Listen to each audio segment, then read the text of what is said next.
pa nthawi zino tifuna kuphunzira pamene zikiliniro za mahosi zamene sitinaziwe tifuna tiziziwe pa nthawi zino, ndiponso aliyense apenyerere bwinobwino ndi kufakako khutu yake kuti amvesese zomwe tizankhala kulankhuzana ndi bene bake amene asunga mahosi pa lino nthawi. Tiye ntione.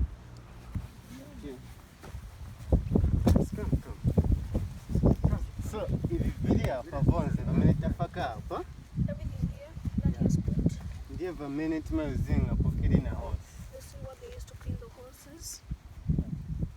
So iyi ni towel, This is a towel. na iyi ni towel. And this is Timayozinga, another towel. timayozinga kupukutirako horse ngati tayiguruminga kuyozinga rubber caricom. Okay. Iyi ni rubber caricom. This is the rubber caricom. Akuti ichi ni chisakulo cha mulegeni. Ngechamene timayozinga ku gurumingako horse. Wamasebenzesa kugeja. Tenzo gezera ko horse. Then ini And a scrubber. yes. Ini brush. Ini brush. Timayozinga kuchosa doti amene ta guruminga na usako winangu amene wachoka kuli horse. Kuchosa na chamenechi. Then tikasiliza manje.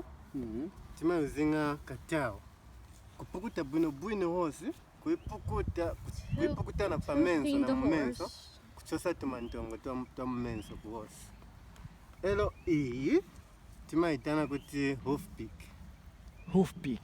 Iyi ndiye amene nyamula madoti mukwendo ya horse. This is. If the hoof is dirty, you just take the dirt out. Okay, ichosa. Yeah, okay. So hivi vonse hivi ndiye matuzi yamene timayozinga kugurumina. Yamene musebenzesa. Yamene timasebenzesa Zikomo kwambiri. kugurumina ko horse. Ise tankhala oyamikira. Ndiye pa nthawi zino tikamba kuti zikomo kwambiri.